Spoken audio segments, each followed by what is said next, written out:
والمرسلين وعلى آله وصحبه أجمعين أما بعد فقد قال الله تبارك وتعالى في القرآن العظيم أعوذ بالله من الشيطان الرجيم بسم الله الرحمن الرحيم يا أيها الذين آمنوا كتب عليكم الصيام كما كتب على الذين من قبلكم لعلكم تتقون أياما معدودات. وقال رسول الله صلى الله عليه وسلم الصيام جنة ما لم يخرقها أو كما قال عليه الصلاة والسلام. قابل احترام بزرگان دین اور نوجوان ساتھی، اللہ نے ہمیں ایک رمضان اور عطا کر دیا.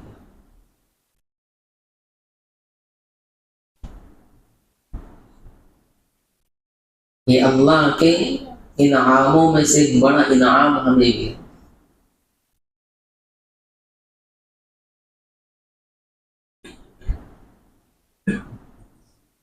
کوئی معمولی بات نہیں ہے. رمضان المبارک کا مبارک مہینہ پھر مل جانا یہ بہت بڑی نعمت ہے. کبھی آپ ٹھنڈے دل سے سوچیں، اطمینان سے سوچیں کہ گزشتہ رمضان میں ہمارے ساتھ اٹھنے بیٹھنے والے کتنے ایسے تھے جنہیں اللہ نے اس سال رمضان عطا نہ کی.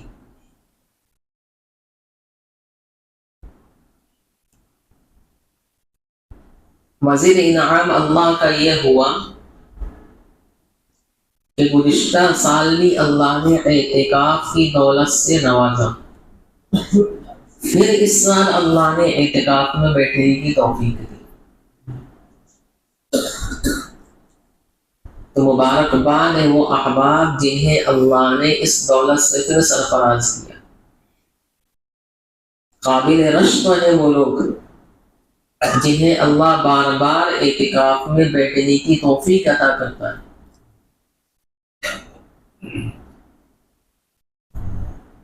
علماء بار بار بیان کرتے ہیں، بتلاتے ہیں کہ جب اللہ کسی سے ناراض ہوتا ہے تو اس کی سانس نہیں چھینتا، اس کا رزق کا دروازہ بند نہیں کرتا.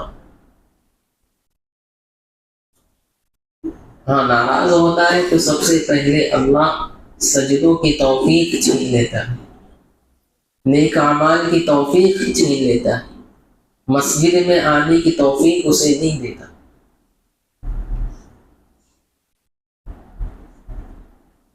اور اللہ جس سے محبت کرتا ہے تو اسے اپنے آگے جھکنے کی توفیق دیتا ہے، قرآن کریم کی تلاوت کرنے کی توفیق دیتا ہے، مبارک ایام میں اعتکاف کرنے کی توفیق دیتا ہے، رمضان المبارک میں روزہ رکھنے کی توفیق دیتا ہے، تراویح پڑھنے کی توفیق دیتا ہے، 5 وقت اپنے آگے جھکنے کی توفیق دیتا ہے.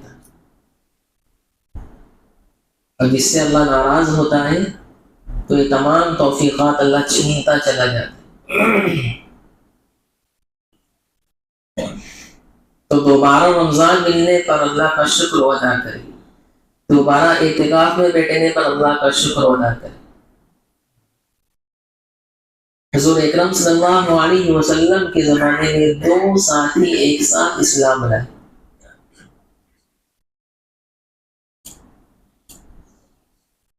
ان میں سے ایک اسی وقت سفر جہاد کے لیے نکلے اور اللہ کا اور دین کا کلمہ بلند کرتے کرتے کرتے کرتے انتقال ہو کر شہید ہو گئے. جو دوسرے ساتھی تھے وہ کچھ سال زندہ رہے، کچھ رمضان المبارک کے مبارک ایام انہوں نے پائے. پھر ان کا انتقال ہوا۔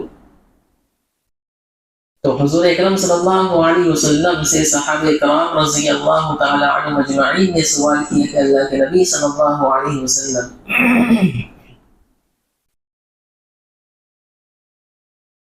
دونوں ساتھ میں اسلام لائے تھے، جن میں سے ایک شہید ہوئے اور ایک کچھ آگے چل کر انتقال ہوا، تو دونوں میں افضل کون؟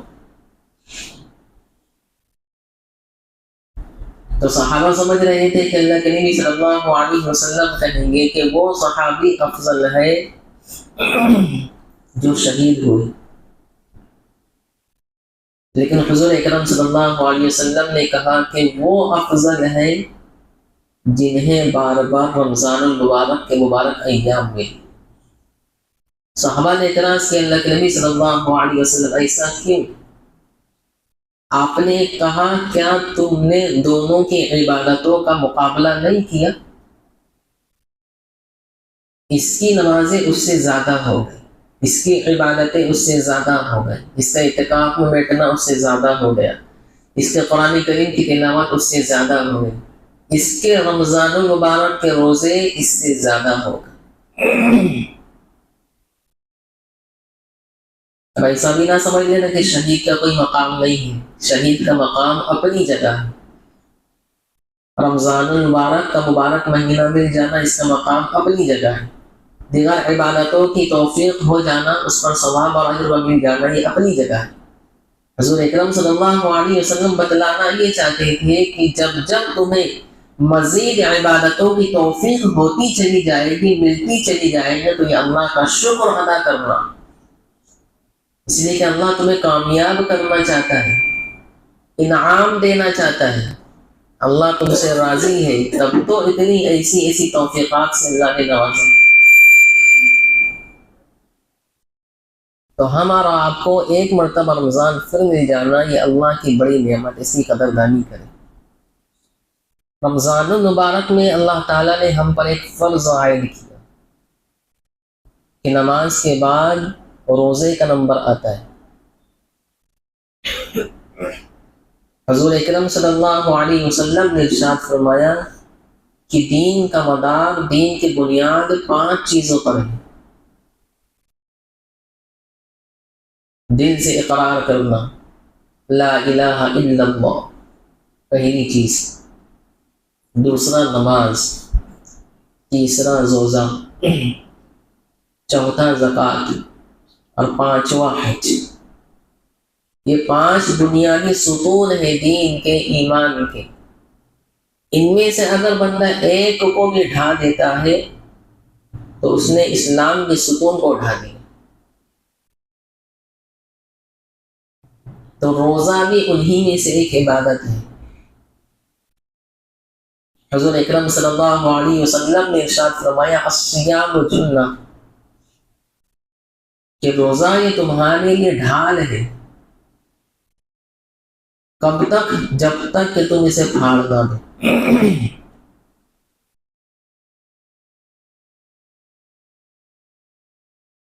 انسان اپنی جان کا، اپنے جسم کا تحفظ کسی چیز کا آڑ لے کر کرتا ہے۔ اگر کوئی ہم پر وار کرنا چاہے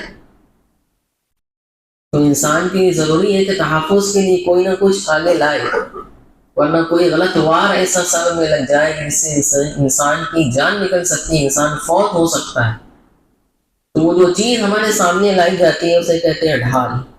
تحفظ کے لیے جو چیز استعمال کی جاتی ہے اسے کہتے ہیں ڈھال۔ اور ڈھال یہ مضبوط ہو تب تو ہمیں تحفظ مل سکتا ہے، اور ڈھال اگر کمزور ہو تو پھر وہ ڈھال ڈھال نہ رہے۔ اسی لیے جب پہلے معرکے ہوا کرتے ہیں تو جیسے اوزار مضبوط ہوا کرتے تھے اس سے کئی دگنا زیادہ مضبوط ان کی ڈھالیں ہوا کرتی تھی۔ بعض مرتبہ ایسے وار اچانک آ جاتے ہیں کہ انسان وار کرنے کے قابل نہیں رہتا، بلکہ فوراً ڈھال سے اپنی جان کی حفاظت کی جاتی۔ تو حضور اکرم صلی اللہ علیہ وسلم نے روشنی کی مثال ڈھال قرار دی کہ جس طریقے سے ڈھال انسانوں کے واروں کو روکتی ہے اور مضبوط ہوتی ہے، بالکل ویسے ہی بعینہ ہمارا روزہ بھی یہ ڈھال کے مانند ہے۔ جتنی مضبوط ڈھال ہوتی ہے اتنی مضبوط ہمارا روزہ ہوتا ہے۔ اور جب روزہ اتنا اہم ہے، اتنا مضبوط ہے، تو آپ سوچو کہ روزوں پر حملے کیسے کیسے ہوتے ہو، روزے دار پر شیطان کیسے کیسے وار کرتا ہے، اور شیطان کا وار کتنا مضبوط ہوتا ہوگا کہ اس مضبوط وار کو روکنے کے لیے اللہ کے نبی صلی اللہ علیہ وسلم نے کہا کہ تمہارے روزے تمہاری لیے ڈھال ہے۔ آپ چاہتے تو ڈھال سے تشبیہ نہ دیتے، کسی اور لفظ سے تشبیہ دے دیتے، لیکن ڈھال سے تشبیہ دینا اس بات کی علامت ہے کہ ڈھال مضبوط ہوا کرتی ہے واروں کو روکنے کے لیے۔ تو ایسے ہی ہمارے روزے میں اتنے مضبوط ہو کہ شیطان کا وار ہم پر بالکل بھی نہ چلے۔ ہم نے بارہا قرآن کریم کی آیت سنی ہے، یا ایھا الذین آمنوا کتب علیکم الصیام۔ سن ہجری 2 میں شعبان کے مہینے میں اللہ تعالیٰ نے امت پر روزوں کو فرض قرار دیا۔ قرآن کریم کی آیت نازل ہوئی، یا ایھا الذین آمنوا کتب علیکم الصیام کما کتب علی الذین من قبلکم لعلکم تتقون۔ ایمان والو، تم پر ہم نے روزوں کو فرض قرار دیا۔ اس آیت میں اللہ نے لفظ روزے کے لیے صیام کا لفظ استعمال کیا۔ کتب علیکم الصیام، تم پر روزے فرض قرار دیے گئے۔ اور روزوں کے لیے 2 لفظ بولا جاتا ہے عربی میں، ایک صوم اور ایک سیام۔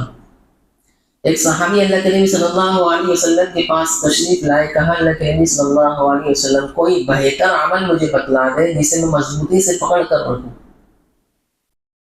حضور اکرم صلی اللہ علیہ وسلم نے ارشاد فرمایا، علیک الصوم فإنہ لا مثل لہ، کہ تو روزے کو مضبوطی سے پکڑ لے، اس کے برابر کوئی عمل نہیں۔ تو آپ نے لفظ استعمال کیا تھا علیک الصوم، اور قرآن کریم میں بھی ایک جگہ ہے صوم، لیکن اللہ نے جب روزوں کو فرض کرنے کے لیے آیات اتاری تو اس آیت میں لفظ ہے سیام۔ تو روزوں کے لیے 2 لفظ بولا جاتا ہے، ایک سیام اور ایک صوم۔ سیام بھی قرآن میں ہے اور صوم بھی قرآن میں ہے، دونوں کے معنی ہے روزہ۔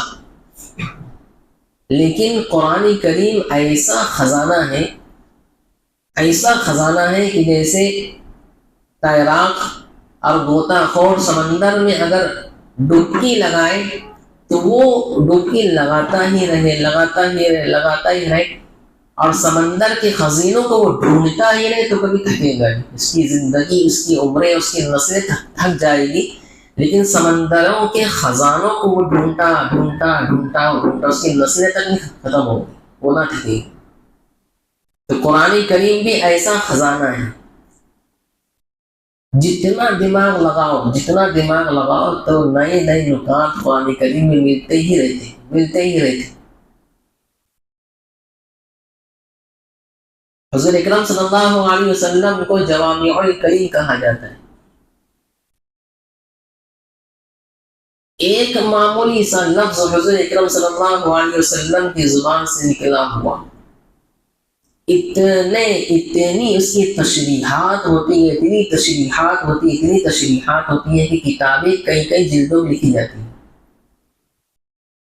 آپ نے ارشاد فرمایا علیک الصوم، روزے کو مضبوطی سے پکڑ لو۔ صرف اس لفظ کا اگر کوئی محدث لکھنا چاہے تو لکھتا ہی رہے گا، اس کے قلم کی سیاہی ختم ہو جائے گی، حضور اکرم صلی اللہ علیہ وسلم کے اس لفظ کی تشریح ختم نہ ہو۔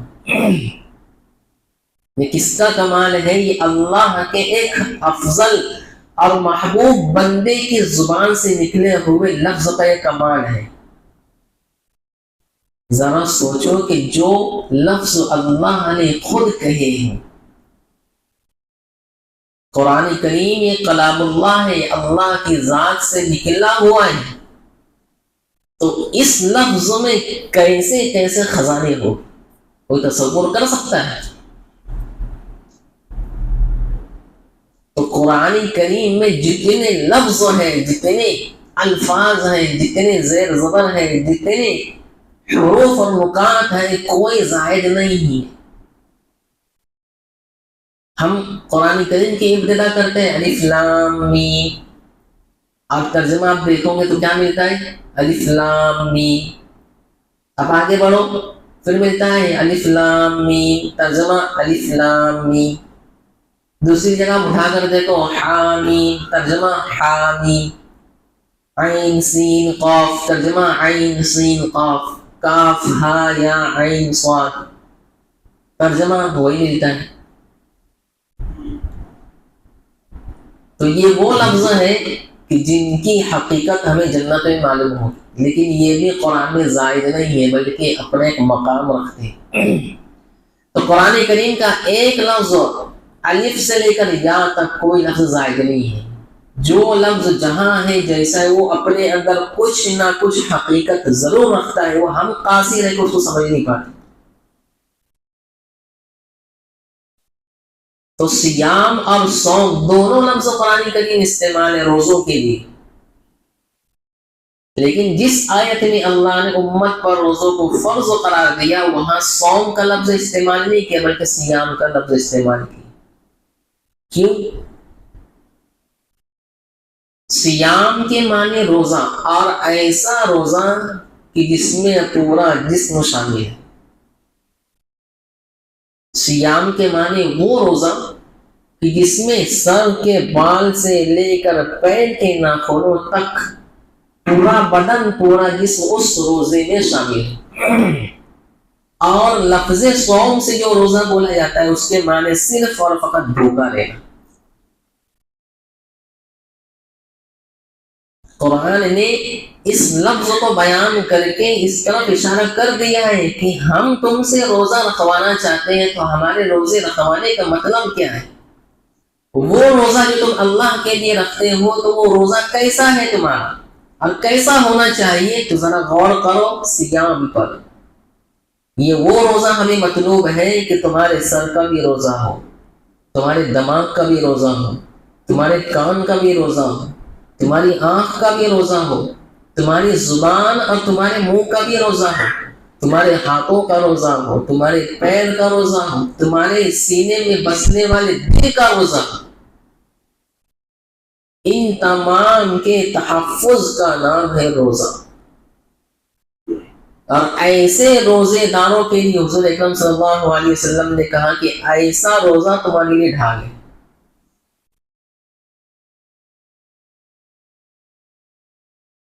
صرف بھوکا رہنا یہ مقصد نہیں ہے، جہاں روزے کے روحانی فوائد ہیں، جسمانی فوائد ہیں، وہی روحانی اور جسمانی دونوں فوائد ہیں۔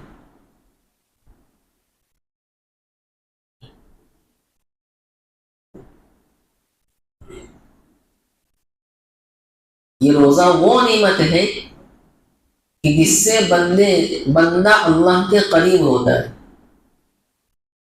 اور روزوں سے انسانوں کے گناہ جلا دیے جاتے ہیں۔ شیخ عبد الحق محدث دہلوی رحمۃ اللہ علیہ نے اپنی کتاب ما ثبت بالسنہ میں ایک حدیث نقل کی ہے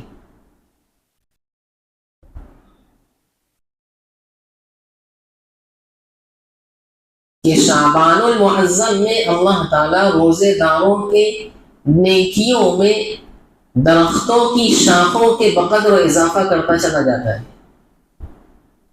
کب سے؟ رمضان شروع نہیں ہوا، لیکن آئندہ رمضان میں جو رمضان پانے والے ہیں، روزہ رکھنے والے ہیں، تو ان کا اکرام ایک مہینہ پہلے سے اللہ تعالیٰ شروع کر دیتا ہے کہ درختوں کی شاخوں کے بقدر ان کی نیکیوں میں اضافہ ہوتا چلا جاتا ہے۔ آگے انہوں نے کہا کہ شعبان المعظم میں اللہ جس طریقے سے نیکیوں کو بڑھاتا ہے تو رمضان المبارک میں روزے داروں کی نیکیوں کو اللہ جلا بھی دیتا ہے۔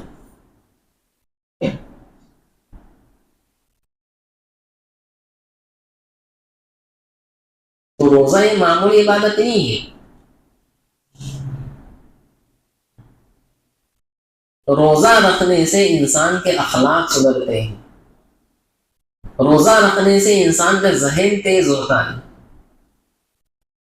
وہ فاسد مادے روزے کی بدولت باہر آتی ہیں جن فاسد مادوں کی موجود ہونے کی وجہ سے انسان کا جسم ایک بڑی بیماری کا شکار ہوتا ہے.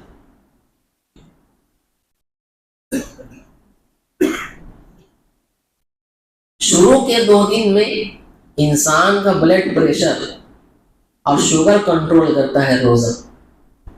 جیسے ہی ہم نے روزہ رکھنے کی ابتدا کی، شروعات کی، تو سب سے پہلے ہمارے خون کی صفائی شروع ہو جاتی ہے.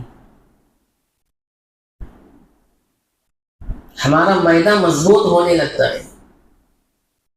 آپ کے معدے پر جو زائد چربیاں تھیں وہ چربیاں پگھلنا شروع ہوتی ہیں. آپ کے معدے میں جو کمزوریاں تھیں، جو 11 مہینے کھا کھا کر خوب موٹا ہو چکا تھا، تو وہ روزے کی بدولت پگھلنا شروع ہوتی. حضور اکرم صلی اللہ علیہ وسلم نے ارشاد فرمایا کہ اکثر بیماری تمہیں تمہارے معدوں کو پر کرنے کی وجہ سے لاحق ہوتی ہے. تم اپنے معدے کا نظام درست کر لو، اللہ کی ذات سے امید ہے کہ تمہیں کوئی بیماری نہ پکڑے.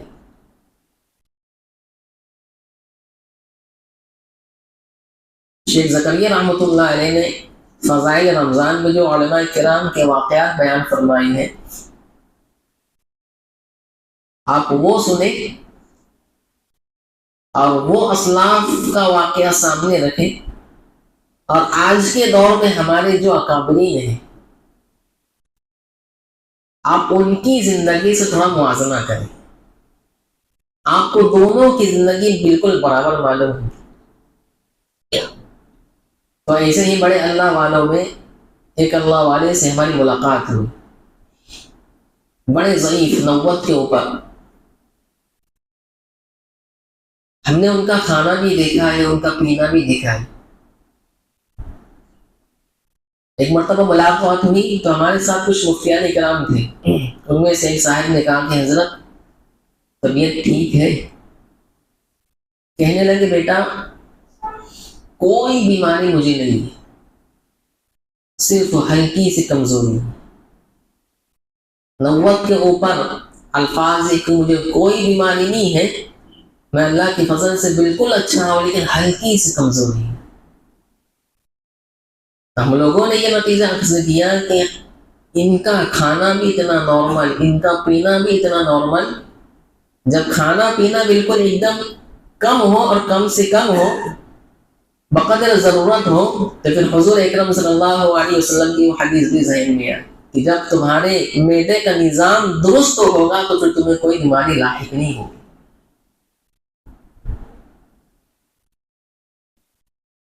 اب ڈاکٹروں سے بھی پوچھو یا آپ کوئی بیماری لے کر جاؤ کہ مجھے فلاں فلاں بیماری ہوئی ہے، تو سب سے پہلا کام ڈاکٹر یہ کرے گا کہ آپ کے معدے کے نظام کو درست کرے گا. دیکھو اسی دن سے پابندیاں شروع ہو جاتی ہے کہ آج سے گوشت تو نہیں کھانا، مسالے کا نہیں کھانا، چاول وہ بھی نہیں کھانا، دہی وہ بھی نہیں کھانا. پابندیاں شروع ہو جاتی ہے. کیا مطلب اس کا؟ کہ تمہارے معدے کا نظام گڑبڑ ہو چکا ہے، خلط ملط ہو چکا ہے. اس نظام کو درست کرنے کے لیے تمہیں روزے رکھنے کے لیے بطور روزے کے نام پہ وہ کچھ چیزیں تم سے ہٹنے کے لیے کہتا ہے کہ اسے کم کر دو، اسے کم کر دو، اسے کم کر دو. آپ پرانے حکماء کے پاس جاؤ جو جڑی بوٹی کا علاج کرتے ہیں کہ مجھے فلاں یہ بیماری ہے، یہ بیماری ہے، تو آپ کی نبض چیک کر کر پہلے یہ معلوم کرتا ہے کہ اس کے معدے کا نظام درست ہے یا نہیں ہے. اگر اسے لگتا ہے ٹھیک ٹھاک ہے، بیت الخلاء وغیرہ عافیت سے ہو جاتی ہے، تو پھر وہ آپ کو آپ کی بیماری کی دوا دے گا.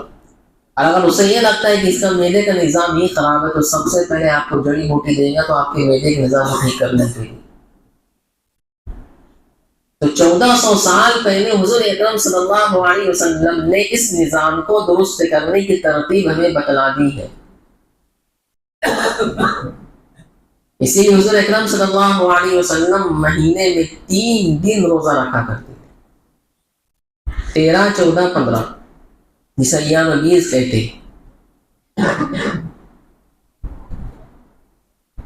پیرس میں ایک مورخ ہے، ذو فرائض کا نام ہے،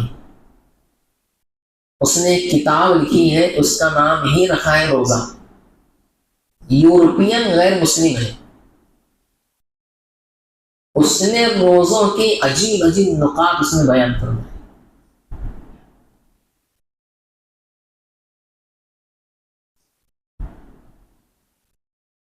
قرآن کریم میں ایک لفظ استعمال ہے، من قبلکم لعلکم تتقون، من قبلکم کتب علیکم الصیام کما کتب علی الذین من قبلکم، کہ تم پر روزوں کو ہم نے فرض قرار دیا ایسا جیسا کہ تم سے پہلی امتوں کو ہم نے فرض قرار دیا۔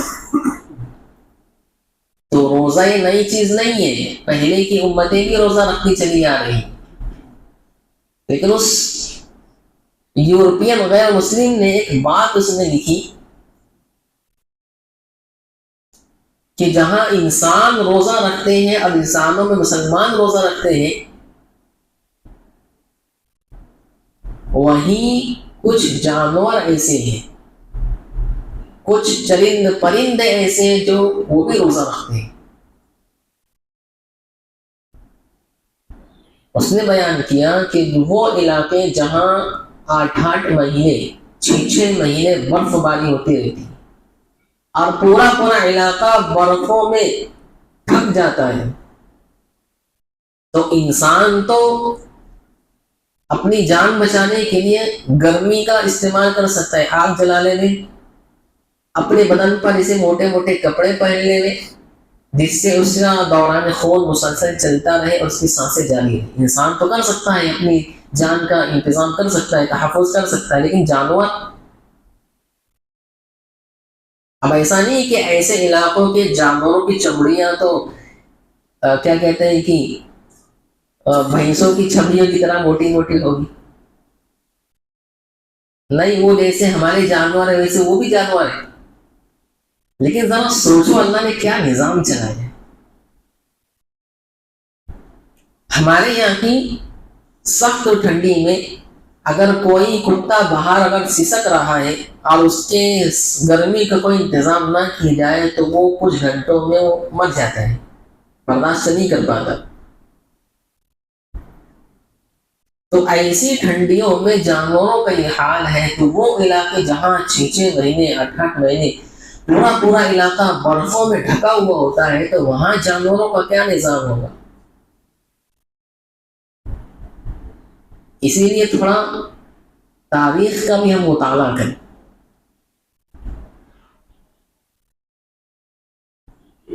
اور تھوڑا وہ جو دین پر ریسرچ کر رہے ہیں، جیسے روزوں پر، نمازوں پر، کہ اس میں جسمانی کیا کیا فائدے ہیں، ایسی ہے بہت ساری کتابیں، تو ہمیں احساس ہوگا کہ حضور اکرم صلی اللہ علیہ وسلم نے کتنی پیاری اور کتنی بہترین شریعت ہمیں لا کر دی۔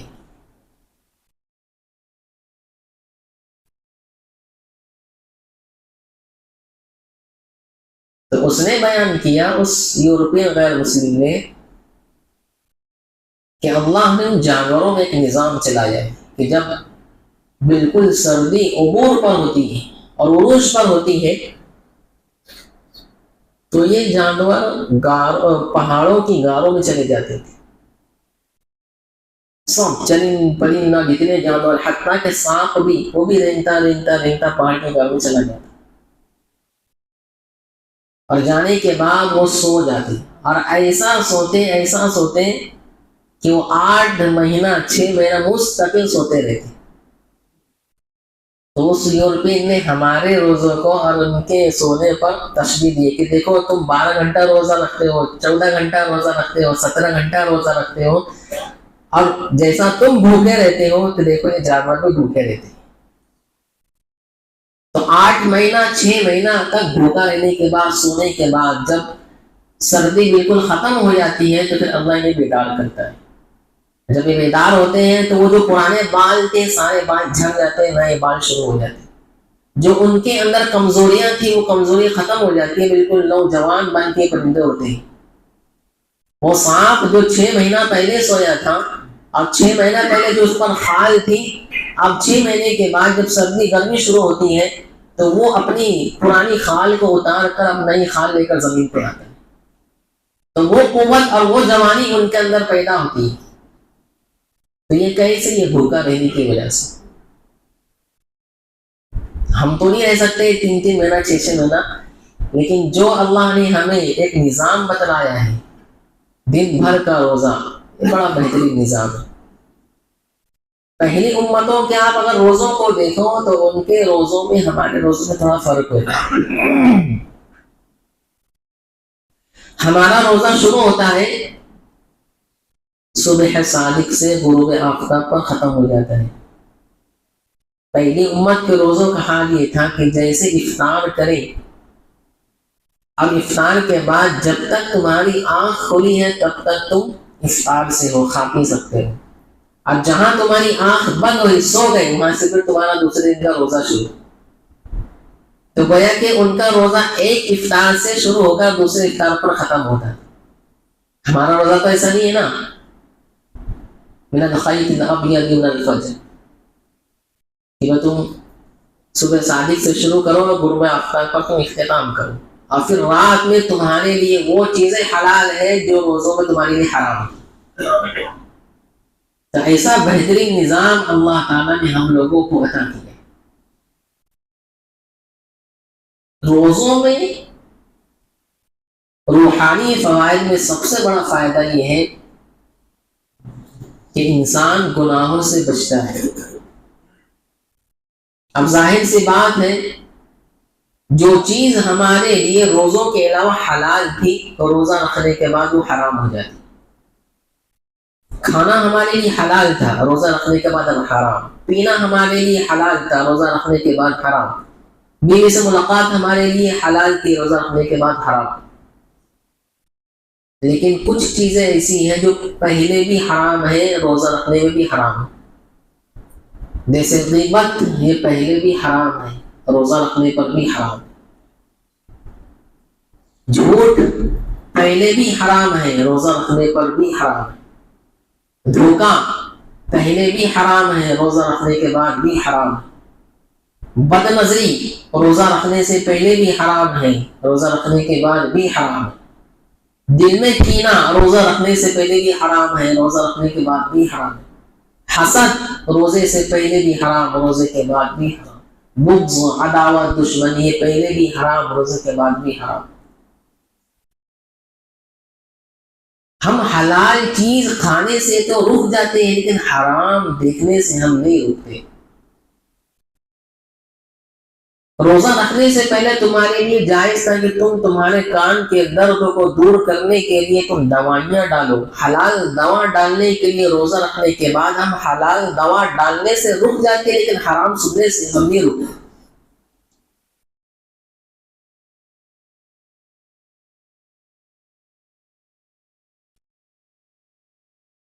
روزہ رکھنے سے پہلے شہوت کے ساتھ اپنی بیویوں کی طرف نظر کرنا ہمارے لیے حلال ہے۔ روزہ رکھنے کے بعد ہم حلال چیز کی طرف دیکھنے سے رک جاتے ہیں، لیکن غیر محرموں کی طرف نظر ڈالنے سے ہم نہیں رکتے۔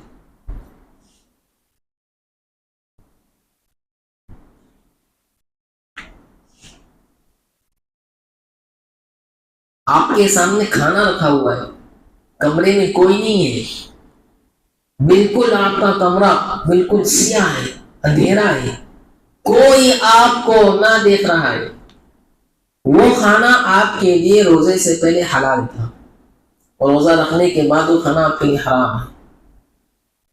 آپ چاہتے کہ بھوک کی شدت ایسی ہے کہ ایک لقمہ اٹھا کر کھا لیتے، کون دیکھ رہا ہے آپ کو؟ کون روکنے والا ہے؟ کون ٹوکنے والا ہے؟ کون بولنے والا ہے آپ کو؟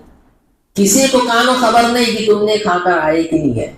دیگر عبادتوں میں آپ کو تو پتہ چل جائے گا یہ کون سی عبادت کر کے آئے، لیکن روزہ ایک واحد ایسی مخفی اور پوشیدہ عبادت ہے کہ ہم کہہ نہیں سکتے ہیں کہ یہ روزہ دار ہے کہ بے روزہ دار۔ تو اندھیارا ہے، کھانا رکھا ہوا ہے، کوئی دیکھنے والا نہیں ہے، کھا پی کر آ جاؤ، مجمع میں کون آپ کو بولنے والا ہے جی؟ کون آپ کو گرداننے والے کہ بے روزے دار؟ آپ کو تو سب یہ سمجھے کہ ہاں یہ روزے دار، لیکن ایسے اندھیارے میں تنہا ہونے کے باوجود ہم کھانا کیوں نہیں کھاتے؟ کیوں رک جاتے ہیں؟ کیا وجہ ہے اسی؟ وہ وجہ یہ ہے کہ میرا اللہ مجھے دیکھ،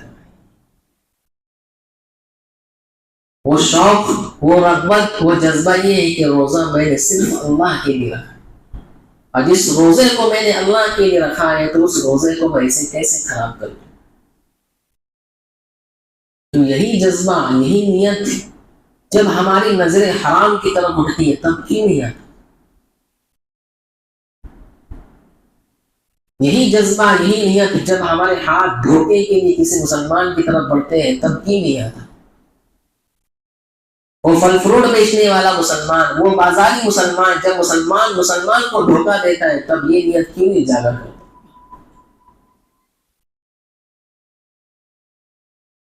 جب کسی کی دشمنی ہمارے دلوں میں آتی ہے، حسد آتا ہے، کینہ آتا ہے، بغض آتا ہے، تو تب ہم یہ نیت سوچ کر اپنے دل کو کیوں نہیں صاف کرتے؟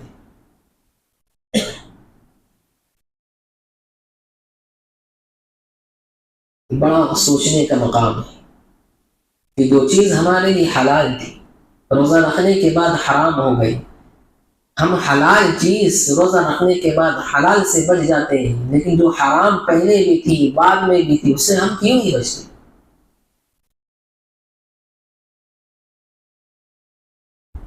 اس امت کو کچھ خصوصیتیں ایسی عطا کی ہے جو پہلے امتوں کو اللہ نے نہیں عطا کیا۔ اس میں ایک روزے دار کی منہ کی بدبو کہ اللہ کے نزدیک مشک سے زیادہ پسندیدہ ہے۔ کیوں اللہ نے ایسا رکھا؟ اسی لیے کہ ہم خالص روزہ اللہ کے لیے رکھتے ہیں، دکھلاوے کے لیے کوئی روزہ نہیں رکھتا۔ اسی لیے سارے اعمال کا بدلہ اللہ فرشتوں کے ذریعے سے دلوائے گا، لیکن روزے دار کا بدلہ اللہ خود دے گا۔ جنت کے 8 دروازے ہیں، 8، ان میں سے ایک دروازہ ہے باب الریان۔ ریان کے معنی سیرابی کہتے ہیں، اور اس دروازے سے صرف اللہ روزے داروں کو داخل کرے گا۔ جب امت کے روزے دار جنت میں چلے جائیں گے تو پھر وہ دروازہ ہمیشہ کے لیے بند ہو جائے گا۔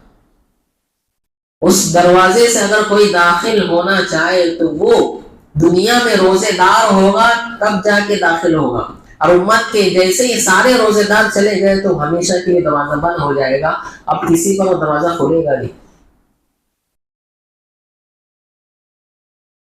تو پہلی خصوصیت امت کو یہ دی گئی ہے روزے دار کی منہ کی بدبو کہ مشک سے زیادہ اللہ کی یہاں پسندیدہ ہے۔ دوسری خصوصیت روزے دار کو عطا کی گئی کہ سمندر کی مچھلیاں اس کے لیے دعائیں مغفرت کرتی ہیں۔ سمندر کی مچھلیاں، کتنی تعداد میں مچھلیاں ہیں ہم نہیں شمار کر سکتے، کتنی قسم کی مچھلیاں ہیں ہمیں نہیں پتا۔ بعض مورخین نے لکھا ہے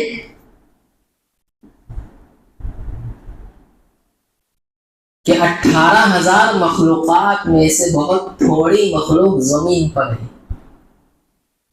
بہت تھوڑی مخلوق، اور ایسی تھوڑی مخلوق کہ ہم شمار بھی نہیں کر پاتے۔ اگر کوئی قلم لے کر بیٹھے اور زمین کی مخلوقات کو گننا، لکھنا، شمار کرے تو شمار نہیں کر سکتا۔ چوٹیوں کی آپ قسمیں نکالیں، ہزاروں چوٹیوں کی قسمیں نکل جائیں گی۔ تو خشکی میں بسنے والے مخلوقات کی تعداد کو ہم شمار نہیں کر سکتے، تو سمندر میں بسنے والی مخلوقات کو ہم کیسے شمار کر سکتے؟ ایک لامحدود تعداد مخلوقات کی اللہ نے سمندروں میں ایک نظام چلایا ہے۔ اب کتنی تعداد ہوگی مچھلیوں کی، وہ مچھلیاں کس کے لیے لگ گئی کام پر؟ روزے داروں کی مغفرت کی دعا کرنے کی۔ فضائل اعمال میں ایک حدیث ہے، شیخ زکریا رحمۃ اللہ علیہ نے لکھا کہ رمضان آتا ہے تو اللہ عرش کے اٹھانے والے فرشتوں سے کہتا ہے کہ بس کرو، آپ یہ کام چھوڑ دو اور جاؤ روزے داروں کی دعاؤں پر آمین کہو۔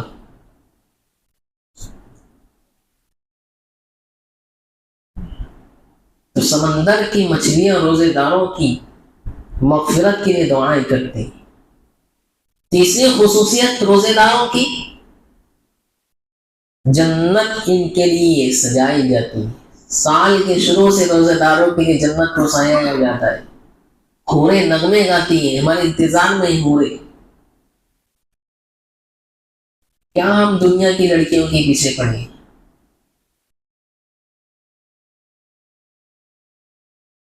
حضور اکرم صلی اللہ علیہ وسلم نے ارشاد فرمایا، جنت کی خوبصورتی کی انتہا کتنا سوچ سکتے ہو تم؟ سوچو، کوئی اللہ کی مخلوق میں کوئی بندی کتنا خوبصورت ہو سکتی ہے، انسان کتنا سوچ سکتا ہے؟ کہیں نہ کہیں جا کر اس کی عقل رک جائے گی، فل اسٹاپ آپ لگا دو گے کہ بس اس کے آگے اب کوئی خوبصورت نہیں ہو سکتا۔ حضور اکرم صلی اللہ علیہ وسلم نے ارشاد فرمایا، مشکات کی روایت ہے کہ جنت کی حور اتنی خوبصورت ہے، اتنی خوبصورت ہے، اتنی خوبصورت ہے کہ جنت کے 70 کپڑے پہننے کے بعد بھی چہرے کی بات نہیں کی جا رہی، ہتھیلی کی بات نہیں کی جا رہی، بالوں کی بات نہیں کی جا رہی، رخسار کی بات نہیں کی جا رہی، لبوں کی بات نہیں کی جا رہی، آنکھوں کی بات نہیں کی جا رہی، ناک کی بات نہیں کی جا رہی۔ مشکات میں اللہ کے نبی صلی اللہ علیہ وسلم نے ارشاد فرمایا کہ اتنی خوبصورت ہے، اتنی خوبصورت ہے کہ جنت کے 70 جوڑے پہنانے کے بعد بھی اس کی پنڈلی کا گودا 70 کپڑوں کے اوپر سے جھلکتا ہوا نظر آئے، اس کی خوبصورتی 70 کپڑوں کے اوپر سے جھلکتی ہوئی نظر آئے۔ پنڈلی کا یہ حال ہے تو باقی بدن کا کیا حال ہوگا، تصور کرو۔ تو جنت ایسے روزے داروں کے لیے سجائی جاتی ہے، جنت کی حوریں روزے داروں کی شان میں نغمے گاتی ہیں کہ انتظار میں بیٹھی۔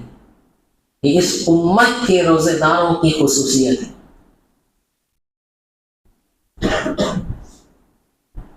چوتھی خصوصیت، شرکش شیاطین قید کر کے سمندروں میں ڈال دیے جاتے ہیں، جو اب روزے داروں کے روزوں کو خراب نہیں کر سکتے، لیکن پھر بھی ہم دیکھتے ہیں کہ جب سرکش شیاطین قید کر لیے گئے لیکن پھر بھی ہم سے گناہ ہو جاتے ہیں۔ پھر اس کا کیا مطلب؟ محدثین نے لکھا کہ اس کا یہ مطلب ہو سکتا ہے کہ شیطان سال ہا سال ہمارے ساتھ رہا، ہمارے ساتھ کھایا، ہمارے ساتھ پیا، ہمارے نفسوں کو اتنا مرغوب کر دیا، ہمارے نفس پر اتنا حاوی ہو گیا کہ جب ایک مہینہ وہ ہمارے نفس سے جدا رہتا ہے تو نفس کے جدا رہنے کے بعد بھی اتنا مضبوط کر دیتا ہے کہ نہ ہونے کے باوجود بھی شیطان ہم سے وہ کام کروا لیتا ہے نفس کے ذریعے سے کہ جب وہ ہمارے ساتھ رہ کر کرواتا ہے۔ تو شیطان تو قید ہو چکے نا، لیکن نفس تو قید نہیں ہوا انسان کا، لیکن سال بھر ہمارے ساتھ اختلاط کی وجہ سے ایسی نحوست ہمارے نفس پر چڑھتی ہے کہ وہ ایک مہینے میں بھی وہ ہم سے کمزور نہیں کر پاتے۔ تو سرکش شیاطین قید کر لیے جاتے ہیں، یہ اس امت کی خصوصیت۔ آپ ذرا تصور کریں، سوچیں، اللہ اس امت کو نوازنا چاہتا ہے، اس امت کو معاف کرنا چاہتا ہے، اسی لیے رمضان کی پہلی رات سے اللہ کا عرش پہلے آسمان پر آتا ہے اور فرشتہ ندا لگاتا ہے کوئی بخشش کا طالب، ہے کوئی معاف کرنے والا جسے معاف کر دیا جائے، ہے کوئی توبہ قبول کرنے والا کہ اس کی توبہ کو ہم قبول کریں۔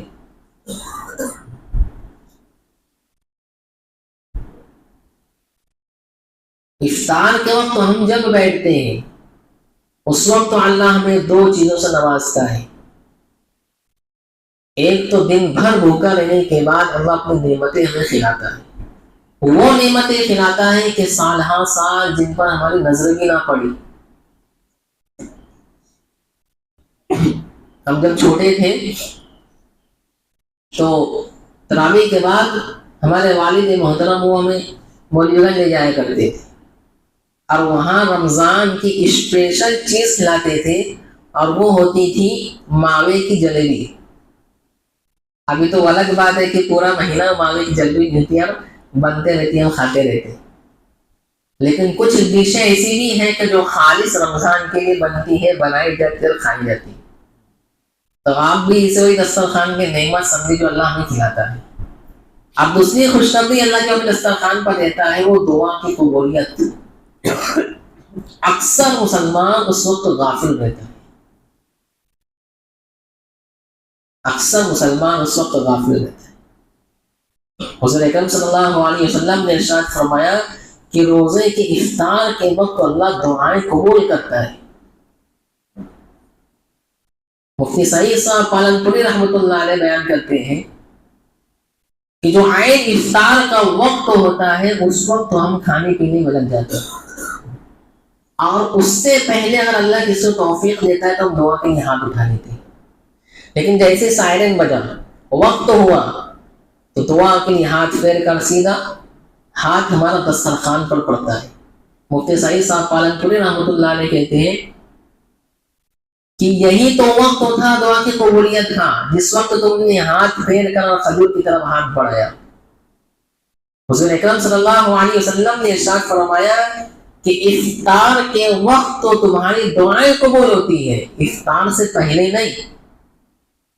افطار کے وقت 7:40 پر افطار کا وقت ہے تو ہم ہاتھ پھیر کر کھجور کی طرف ہاتھ بڑھاتے ہیں. تھوڑا 1 منٹ 2 منٹ آپ رک جائے، اور 7:40 جو افطار کا وقت ہے اس وقت وہاں اللہ سے دعا کریں. شیخ زکریا رحمۃ اللہ علیہ نے لکھا کہ اگر لمبی چوڑی دعا یاد نہیں آئی تو اتنا تو کر لے، یا واسع الفضل اغفر لی، اے وسیع مغفرت والے میری مغفرت فرما، رب اغفر لی اتنا کہہ لے، وارحمنی اتنا کہہ لے، وارزقنی رزقا حلالا اتنا کہہ. تو ہم تھوڑا نظام سمجھیں، اللہ ہمیں دینا چاہتا ہے، ہمیں لینا نہیں آتا. ہم اللہ سے مانگے کہ اللہ جو نعمتیں تو نے ہمیں دی ہے اس کی قدردانی کی توفیق دی ہے، اور اس کو بچا کر رکھنے کی بھی توفیق دے، اور اس کو مانگنے کا سلیقہ ہمیں عطا فرمائے. اللہ ہمیں کہیں سننے سے عمل کی توفیق عطا فرمائے. آمین وآخر دعوانا الحمدللہ رب العالمین. بسم اللہ الرحمن الرحیم. اللهم لك الحمد كما أنت أهل، فصل على محمد كما أنت أهل، وفعل بنا كما أنت أهل وأهل التقوى وأهل المغفرة. اللهم صل على سيدنا مولانا محمد وعلى آل سيدنا مولانا محمد وبارك وسلم. ربنا آتنا في الدنيا حسنة وفي الآخرة حسنة وقنا عذاب النار. اللهم اكفنا بحلالك عن حرامك وأغننا بفضلك عمن سواك. اللهم احفظنا من كل بلاء الدنيا وعذاب القبر وعذاب الحشر وعذاب الآخرة. لا إله إلا الله، نستغفر الله، نسألك الجنة ونعوذ بك من النار. لا إله إلا الله، نستغفر الله، نسألك الجنة ونعوذ بك من النار. اللهم احفظنا من كل بلاء الدنيا وعذاب القبر وعذاب الحشر وعذاب الآخرة.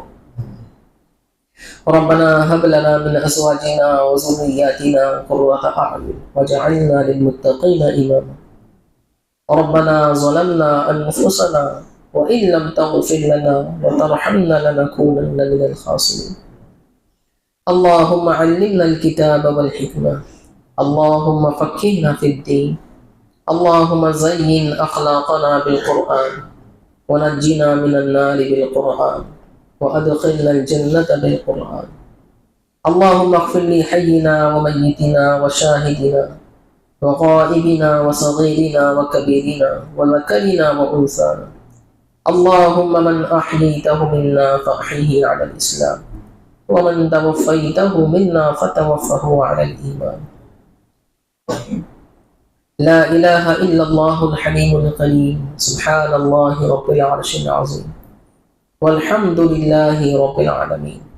نسألك موجبات رحمتك وعزائم مغفرتك والغنيمة من كل بر والسلامة من كل إثم. لا تدع لنا ذنبا إلا غفرته، ولا هما إلا فرجته، ولا مرضا إلا شفيته، ولا دینا الا اقضیتہ ولا حاجة هي لك رضا الا قضیتها یا ارحم الراحمین۔ یا اللہ ہمارے گناہوں کو معاف فرما دے، یا اللہ ہمارے گناہوں کو معاف فرما دے، یا اللہ ہمارے گناہوں کو معاف فرما دے۔ یا اللہ بڑے گنہگار ہیں، یا اللہ بڑے خطا کار ہیں، یا اللہ تو اپنے فضل سے معاف فرما دے، یا اللہ تو معاف فرما دے گا تو تیرا کچھ نہ بگڑے گا۔ یا اللہ تیرے خزانے میں ذرہ برابر بھی کمی نہ آئے گی۔ یا اللہ تو ہمیں معاف فرما دے، یا اللہ تو ہمیں معاف فرما دے۔ یا اللہ سر کے بالوں سے لے کر پیر کے ناخنوں تک ہم گناہوں میں ڈوبے ہوئے۔ یا اللہ سمندر کے جھاگ کے برابر بھی ہمارا گناہ ہے، پہاڑوں کی چوٹیوں کو ہمارا گناہ لگ رہا ہے۔ یا اللہ تجھے سب علم ہے، یا اللہ تو معاف فرما دے، یا اللہ تو معاف فرما دے، یا اللہ تو ہمارے گناہوں کو معاف فرما دے۔ یا اللہ تیرے نبی سے تو نے کہا ہے کہ سمندر کی جھاگ کے برابر بھی اگر گناہ ہو، آسمانوں کی فضاؤں میں تمہارے گناہ پھیل جائے، اور سچی پکی توبہ کر کے ایک مرتبہ پکار لو، یا اللہ معاف کر دے تو سارے گناہوں کو معاف فرما دے۔ یا اللہ دیکھ بوڑھے بھی ہیں، سفید بال والے بھی ہیں، یا اللہ نوجوان بھی ہے، بچے بھی، ہر کوئی اعتراف کرتا ہے ہم مجرم ہیں۔ یا اللہ ہمیں قراری مجرم ہے، یا اللہ تو معاف فرما دے، یا اللہ تو معاف فرما دے۔ یا اللہ تیرے خزانے میں ذرہ برابر بھی کمی نہ ہوگی، یا اللہ ہماری نیا پار ہو جائے گی۔ یا اللہ یا اللہ تیرے حبیب نے کئی کئی گھنٹے اس امت کے لیے دعائیں مانگی، یا اللہ اس امت کا حال کیا ہے؟ یا اللہ اس امت پر رحم فرما، کرم فرما، ان کی عزتوں کی حفاظت فرما، ان کے مال و جان کی حفاظت فرما۔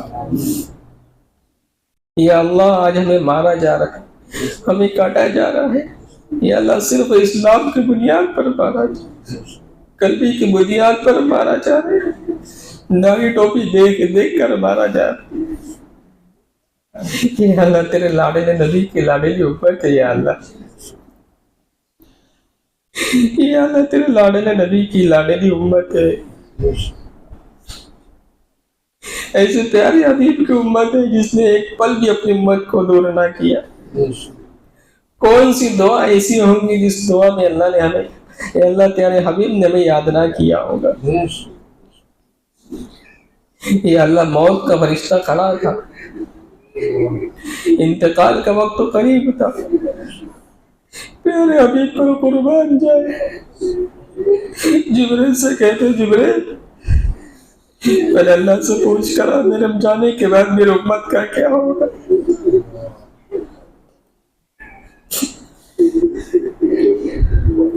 یا اللہ ایسے وقت میں تو باپ بیٹے کا پوچھتا ہے، بیٹی کا پوچھتا ہے، بچوں کے لیے مانگتا ہے، بچوں کی زندگی کے اسباب اکٹھا کرنا شروع کر دیتا ہے، اپنے خاندان والوں کو پوچھتا ہے، لیکن قربان جائے ہمارے نبی نے بچوں کا نہ پوچھا، بچیوں کا نہ پوچھا، پوچھا تو امت کو پوچھا، امت کے بگڑے والا ہی۔ یا اللہ آج امت کا کیا حال ہے؟ یا اللہ میں شرم نہیں آتی گناہ کرتے ہوئے؟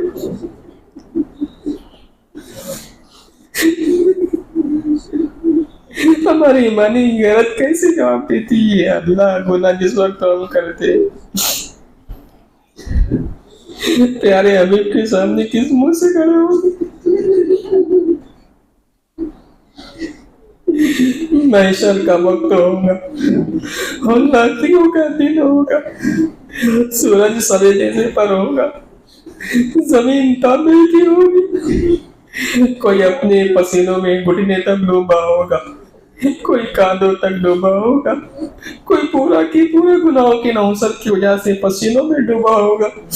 یا اللہ ایسا خطرناک حال ہوگا، ایسی پر خطر دن ہوگا کہ انبیاء علیہ السلام کہیں گے یا ربی نفسی نفسی، حضرت عیسیٰ کہے کہ یا اللہ میں آج اپنی ماں مریم کا تجھ سے سوال نہیں کرتا، میری جان بچا لے۔ ہر نبی کی زبان پر ہوگا یا ربی نفسی نفسی، ادھر آواز آئے گی یا رب امتی امتی۔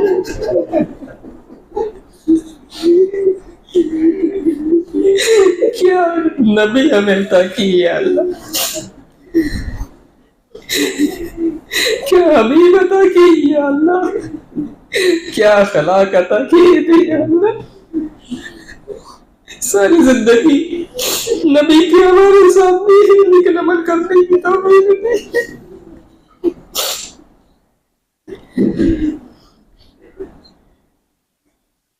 یا اللہ اپنے گھروں کے طریقوں کو اپنانا پسند کیا، پیارے حبیب کے طریقوں کو اپنانا پسند نہ کیا۔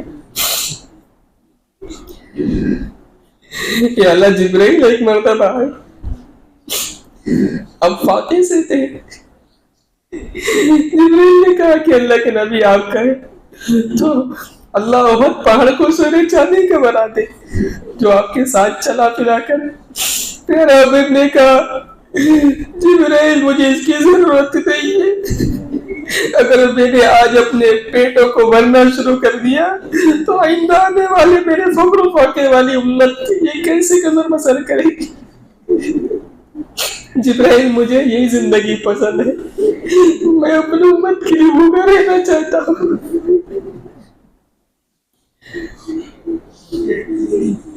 حضرت فتح فاتح نے ایک مرتبہ کہا یا اللہ کہ ابا جان آپ کیوں اتنی تکلیف اٹھاتے ہیں دین کے لیے؟ پیارے حبیب نے کہا کہ بیٹا ایک وقت تو یہ آئے گا کہ دنیا کے کونے کونے میں تیرے باپ کا لایا مدین پہنچ جائے گا۔ یا اللہ میرے نبی کی منشا تو یہ تھی کہ دنیا کے کونے کونے میں دین پہنچ جائے۔ یا اللہ وہ دین دنیا کے کونے میں کیا پہنچے، ہماری زندگی میں ابھی تک نہیں آیا۔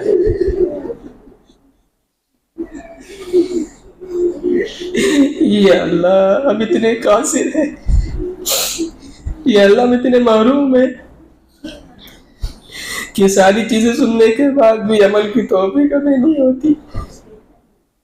یا اللہ پیارے حبیب کا مشن آگے لے کر چلنے کی توفیق عطا فرما۔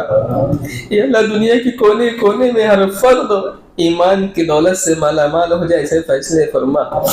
یا اللہ جہنم کی دیکھی آگ سے ہماری حفاظت فرما۔ یا اللہ نار اللہ الموقدہ، کسی انسان کی جلائی ہوئی آگ نہیں ہے اللہ، وہ تو تیری جلائی ہوئی آگ ہے، نار اللہ الموقدہ۔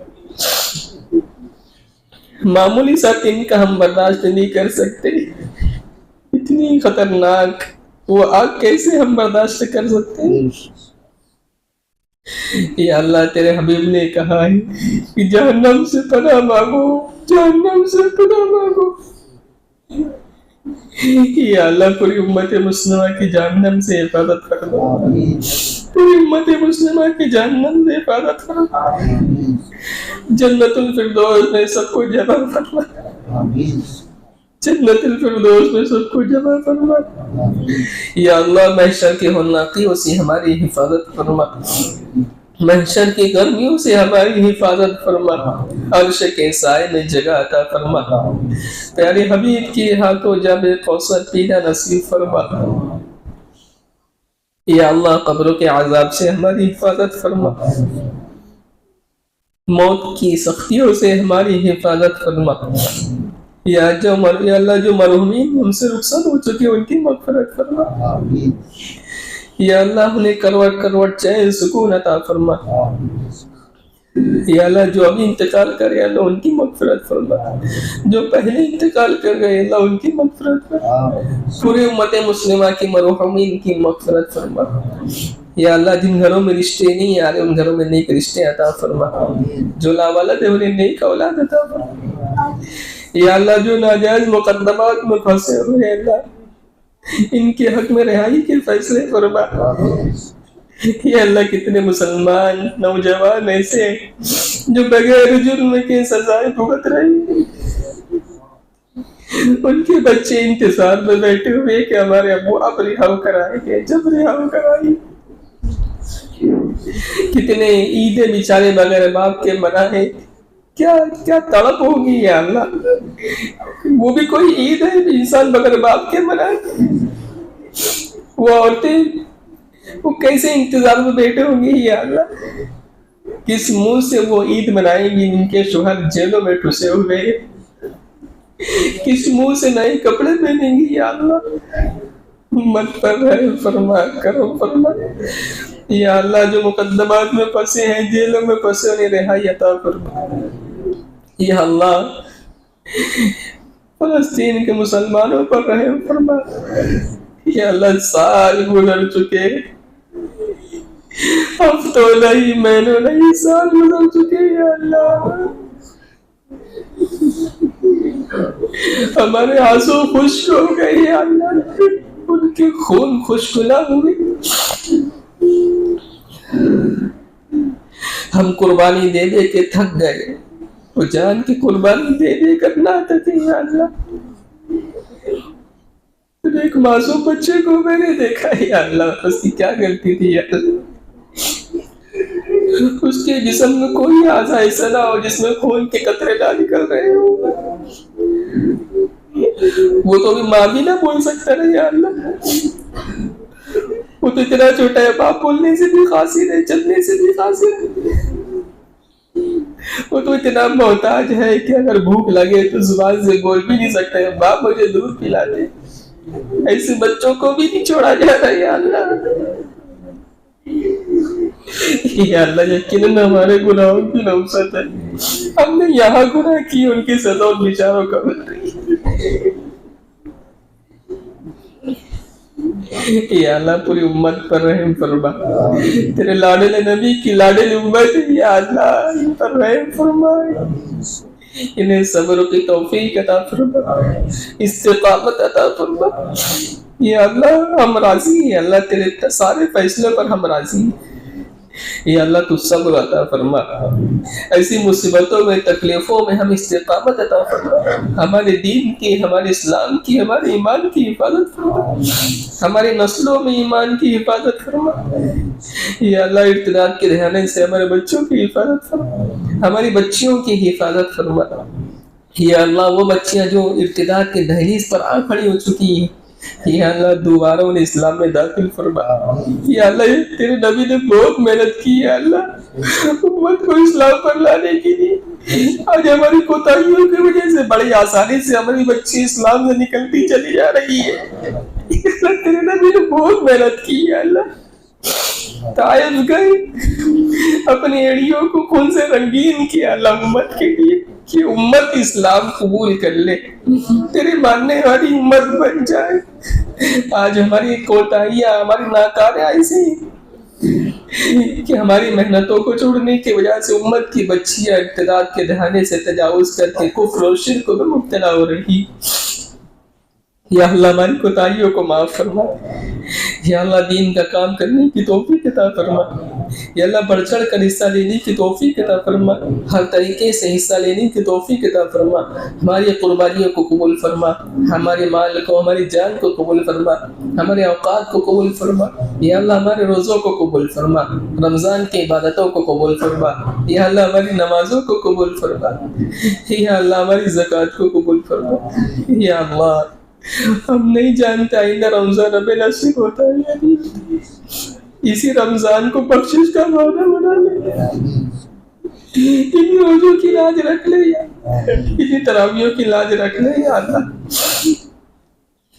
ہم نہیں جانتے، لا یستاخرون ساعۃ ولا یستقدمون، پتہ نہیں، ہو سکتا ہے کہ شعبان کی 15 تاریخ کو ملک الموت کے ہاتھ میں ہمارا نام بھی دے دیا گیا ہوگا، اور ہم یہاں شادیوں کی تیاری میں ہیں، ہم یہاں موج مستی میں ہیں، ملک الموت بالکل ہمارے پیچھے کھڑی ہے، وہ تو پکار پکار کر کہہ رہی ہے کہ میں تیرے پیچھے کھڑا ہوں، بس کر آگے بڑھ، اللہ کو راضی کر، تیرا موت کا وقت قریب ہے یا اللہ مرنے سے پہلے پہلے مرنے کی تیاری کی توفیق عطا فرما.